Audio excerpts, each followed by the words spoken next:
A segunda opção que a ferramenta Caixa de Areia dá para a gente criar os terrenos é a partir de contornos ou a partir de curvas de nível.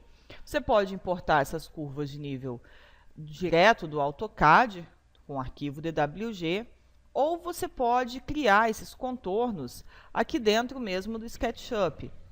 Você pode fazer linhas soltas. Vou criar aqui algumas linhas. E você precisa deixar essas linhas em níveis diferentes. Por exemplo, eu vou deixar essa daqui 1 metro mais alta dessa. Essa eu vou deixar com 2. Não importa se é para cima ou para baixo, depende do formato do terreno que você quer. Essa daqui eu deixei uma curvatura pequena, para você ver como faz. Você seleciona essas linhas todas, elas não podem estar agrupadas, não pode ser um grupo, e vai clicar aqui em criar terreno a partir de contornos, e ele vai formar essa malha de acordo com o formato das linhas que você tem. Você viu ali que essa linha ficou mais alta, ó, do que as outras, e ele foi abaixando de volta. Então, é só você criar essas linhas, pode ser linhas soltas, ou você pode desenhar um plano de qualquer tamanho, que seja o seu terreno, e fazer essas linhas. Eu estou usando aqui o desenho à mão livre, mas você pode fazer contornos mais bem feitos com arco. E aí você vai fazendo. Não importa se é apenas linhas ou se é uma malha. Deixa eu voltar essa última aqui, que ficou meio feia. E aí, depois que você cria as linhas no formato que você quer, com empurrar, puxar, você vai colocando as alturas no seu terreno, mais para baixo ou mais para cima, depende do que você está fazendo. E aí seleciona tudo isso também e vem aqui em a partir de contornos, e ele também vai criar o terreno de acordo com o que você quer. Se você quiser deixar esse terreno mais marcado, com a medida mais exata, você tem ali o seu tamanho de terreno, vamos pôr aqui, você tem um terreno de 30. Deixa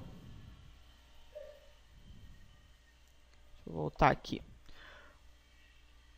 Terreno de 15. Aqui. De 15 por 30, vamos pôr. Você faz essa marcação com a trena, para ficar essa linha ali pontilhada. Porque se você fizer, nesse caso aqui, com um retângulo, vai ficar ruim de você mover depois, se elas estiverem encostadas uma na outra. E com o retângulo, elas vão acabar se conectando. Então, você pode marcar o tamanho do seu terreno, para você não fazer linhas em tamanhos muito imprecisos, sem ter uma certa noção. Faz essa marcação e aí cria suas linhas de acordo com o que você quer no seu terreno. Vou criar só mais ou menos aqui essas linhas, você pode fazê-las bem melhor aí. E vai erguendo elas, vai aumentando. Eu vou colocar uma distância de 1 metro entre cada uma. A primeira eu deixei 1, segunda 2, agora 3. Sempre no eixo azul.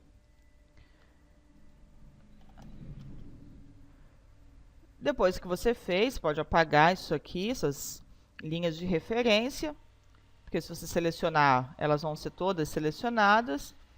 E aí cria o seu terreno. Ó, no final ali, você pode fazer uma linha reta para ela ficar com o terreno retangular, sem problemas. Se você quiser, você pode adicionar alguns detalhes nela. As outras ferramentas vão funcionar exatamente iguais. A ferramenta de modelar, talvez não funcione tão bem por conta da triangulação que ele cria.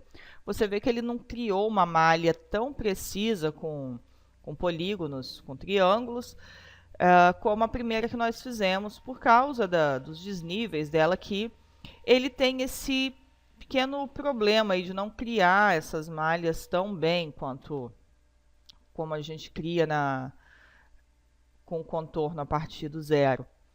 Mas dá para você mexer em alguma coisa, adicionar detalhes, virar as arestas ali, a mesma coisa.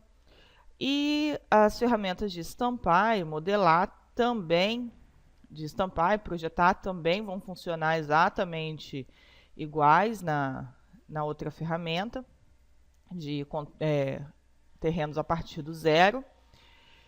E aqui, uma coisa que eu não falei antes, acabei passando, em qualquer um dos dois terrenos, quando você está modelando, adicionando os detalhes, você não seleciona nenhum vértice ou nenhuma área antes, porque senão você não consegue sair dali depois.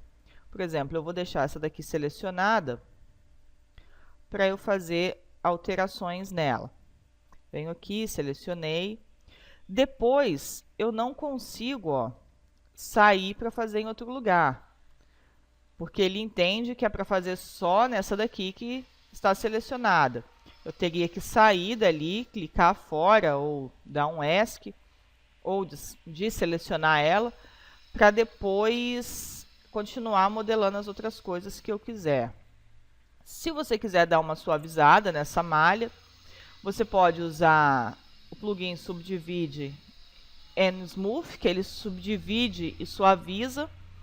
Ele vai estar aí para você baixar. A princípio, a gente só vai usar essa ferramenta aqui dele, que é essa bolinha. Aqui, essa quantidade de interação é o quanto você quer que a sua malha fique suavizada e detalhada. Aí ele tem do nível 1 até o 4. E quanto maior for esses números, mais ela vai ficar detalhada, mais suavizada, porém mais pesada também. Então a gente tem que ter um certo cuidado nisso aí. Aqui em Copy Material, se você tiver algum material já nessa malha, se você quer que ele copie, é o On, e Off se você não quiser que ele copie o material. E aí dá o OK, você vê que ela cria mais polígonos nela, bem mais polígonos do que tinha. E ela fica uma malha mais bonita, mais suavizada. Só que, consequentemente, ela fica mais pesada. Então, a gente tem que ter um certo cuidado quando trabalhar com esse tipo de suavização. Não colocar tanto para não ficar tão pesado e, às vezes, até travar o seu SketchUp. E, como eu falei, as outras ferramentas a gente vai usar exatamente igual. Vou fazer só um retângulo aqui, simulando uma residência. Vou subir ela um pouquinho. Aquela hora eu falei em aumentar aqui, na verdade é subir as linhas. Quando eu estava colocando ainda, trazer ela um pouquinho para frente. E aí você pode usar a projeção da mesma forma, para fazer essa terraplanagem nele, ou a ferramenta só ou melhor, estampar, sempre me confundo com essas duas, a ferramenta de estampar, que é para fazer a terraplanagem, e essa aqui de projetar, também vão funcionar da mesma forma, exatamente igual, não vai alterar em nada. Então, a diferença entre um e outro, as duas opções de criação de terrenos, é que essa daqui você cria a partir de uma malha e essa aqui você vai fazer a partir de contornos, sejam contornos de linhas soltas ou, como nós vimos antes aqui, a partir de um plano que você vai fazendo as elevações neles.